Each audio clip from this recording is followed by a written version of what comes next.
The job of America's correctional officers is often thankless.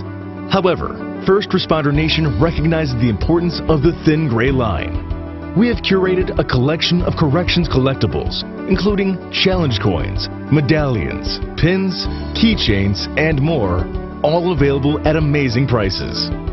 Use promo code USA10 to save 10% off your order. Spend $30 and shipping is free to any address within the United States. Click the link to get yours now at www.correctionalofficernation.com. This walker is a weapon. This walker can be used by inmates as a weapon. Once it is thrown at an officer or used to strike an officer, that is aggravated battery in my opinion. And the state attorney needs to charge those inmates that are using these type of things as weapons against officers. Hi, I'm Gary York, True Prison Stories. Please subscribe if you like this video. Recently, we all know, just about all of us probably watching this video know, that an officer resigned over an incident where an inmate had a walker, threw it at the officer, and then the officer punched the inmate. We'll talk about that a little more. But here's the thing. Are we going backwards? Because back when I left the Inspector General's office in 2005 in Florida, if an inmate hits you with a crutch, a portable toilet that the handicapped pick up when carry around and use, or hit you with a walker, and you struck the inmate in self-defense, we would charge the inmate. We would send the case to the state attorney and charge the inmate. We wouldn't ask the officer to resign or fire you if that's the case. I'm just using some scenarios here.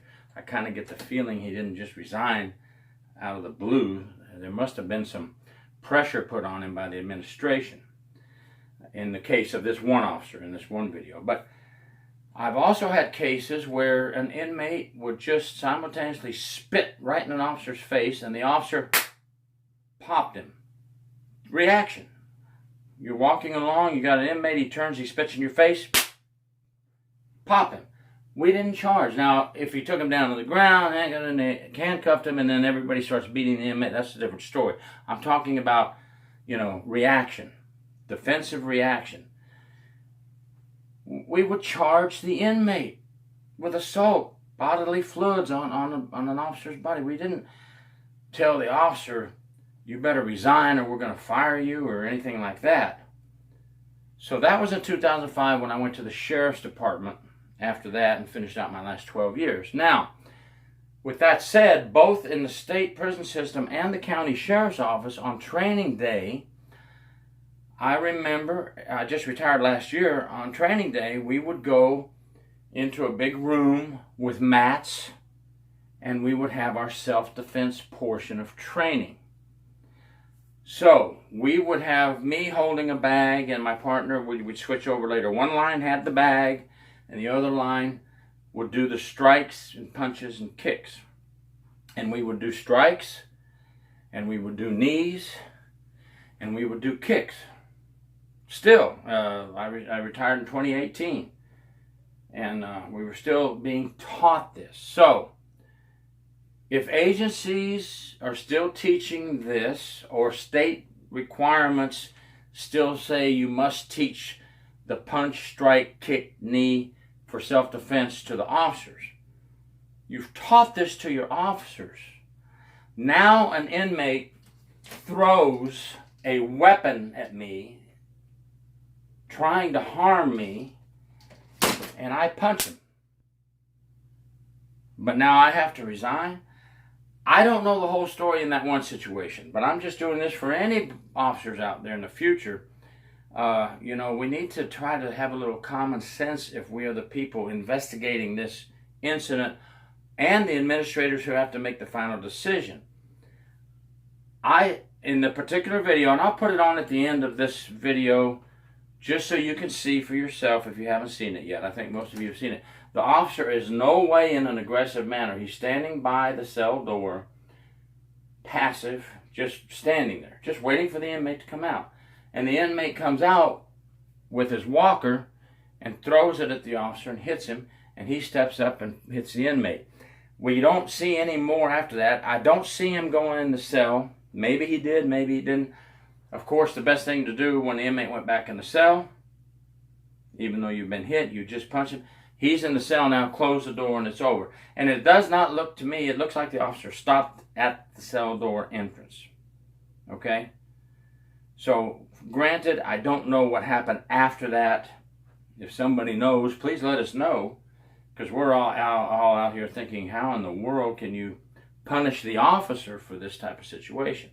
But, with that said, if I was this officer, and everything was on the up and up, as I just explained, inmate throws the weapon, hits the officer punches him, it's over, and my agency wanted to try to terminate me, I would do a couple of things. Sorry, administration, you're going to get mad at me now, but I would go to the state attorney in my town and say, hey, I want to file charges against the inmate for assault. Here's a video clearly showing what he did. And let the state attorney make a decision. And if they have no backbone, like apparently the administration in this incident does, they'll say no. You have another option then, get a civil attorney and see if they can help you in any way. I know he resigned, but that doesn't mean the fight is over. You can possibly still win this battle if you want to. Or he may just say, if that's the way I'm going to be backed by my administration, then I'm just out of here. I'll go be a UPS man. You know, unfortunately, we're losing a lot of officers. We have to try to help our officers first. Now, if an officer is wrong, I've done videos where officers are absolutely wrong. You've seen them where they just beat down an inmate and go in the cell. You know, make a huge mistake, opening the cell door and going in there and beating down the inmate. That's not good. But this is not what we're talking about. We're talking about when inmates assault officers. When inmates assault officers, let's try prison inspectors, internal affairs, jail detectives, administration. We're going to let the chips fall where they may. We have to be fair and impartial during our investigations. But let's at least go through the investigation, through the whole investigation, and give everybody a chance to give their side. And let's try to think about, what did the officer do correctly? You need that in there also. Yeah, we're going to put exactly what happened in our reports, but let's think now. I've done the investigation. I, as the investigator, don't make the decision. Okay, I send it up. It goes to the attorneys in Tallahassee, Florida here. It goes to the warden. It goes to the jail administrator. It goes to the chief of the jail, whatever situation you're in. Look it over, folks, and think about what just happened. I thought the officer was assaulted. And I thought the reaction was spontaneous, reaction to defend yourself. Here's another thing you need to think about. When the inmate ran back in the cell, if you administrators are going, oh, it's over at that point. It's over. We don't know if the inmate just threw a darn walker at the officer, trying to injure him. We don't know what else he's got going in there to come out. Or if I'm an officer, I'm on high alert now. He may be going in there to get a homemade weapon and come back and attack me.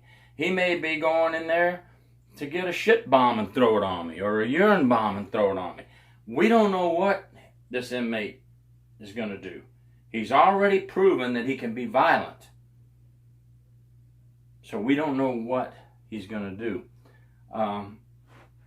If we fire everybody that has to use force on an inmate, we're just digging ourselves a deeper hole. There are times when there is actual abuse of an inmate.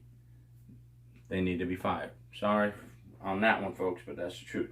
But when it's these type of situations, which it mostly is, you realize that 99% of your officers aren't out to go beat up inmates.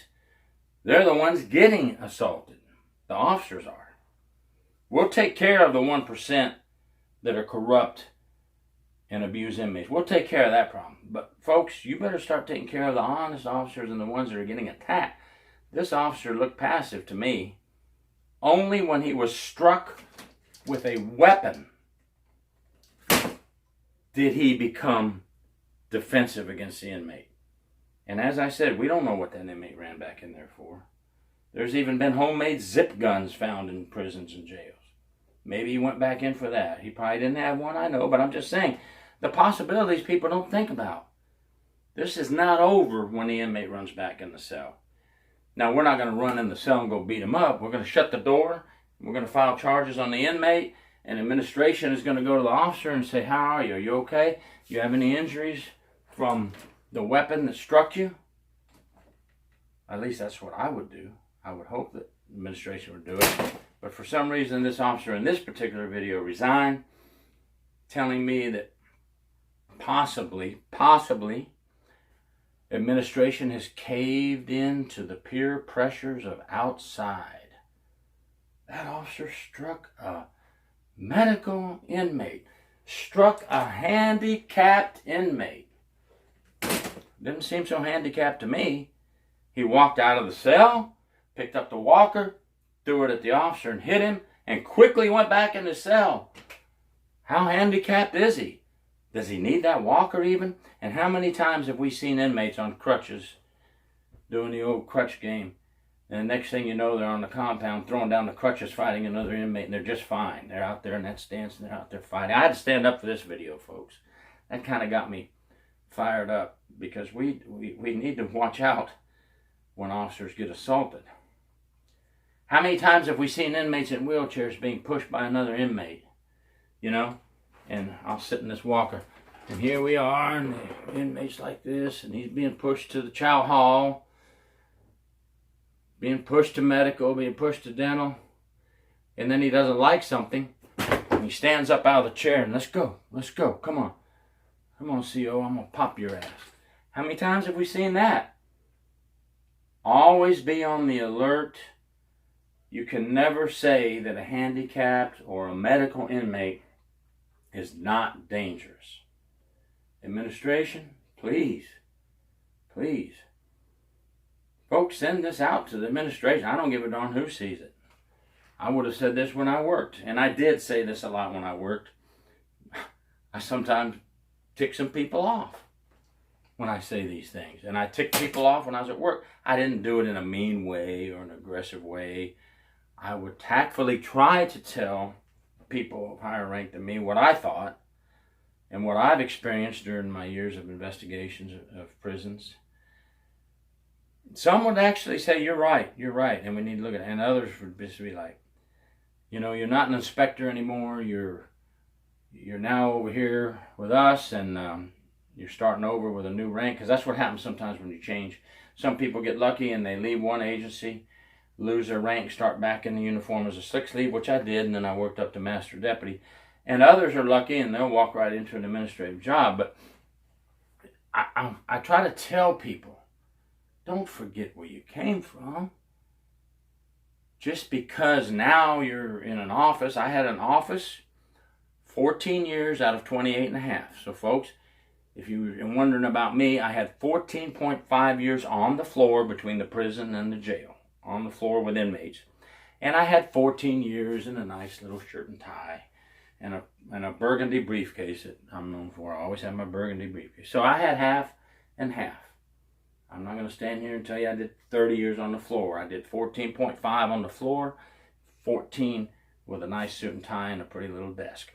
But I tried every day not to forget where I came from, and there's people that'll tell you that. So that's what we need to try to get across.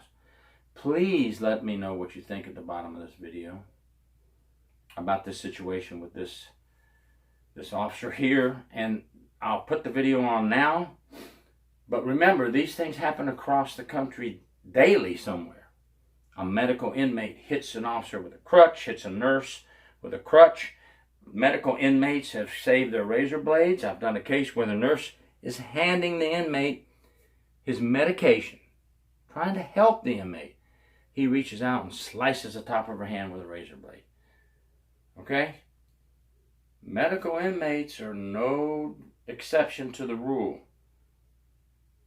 Just like the other day, I did a video about restrained inmates with handcuffs behind the back taking an officer's weapon at the jail. And I showed how they can still harm you and shoot every which way they want. This is the same thing with medical. Don't let your guard down. These medical inmates can be just as dangerous as any other inmate. Some of them are faking it. Some of them are really sick. Okay, folks, here's the video if you want to review it. And if you don't, that's fine. If you've already seen it, you know what I'm talking about. Let's protect our officers out there. Thank you very much for watching, and please subscribe.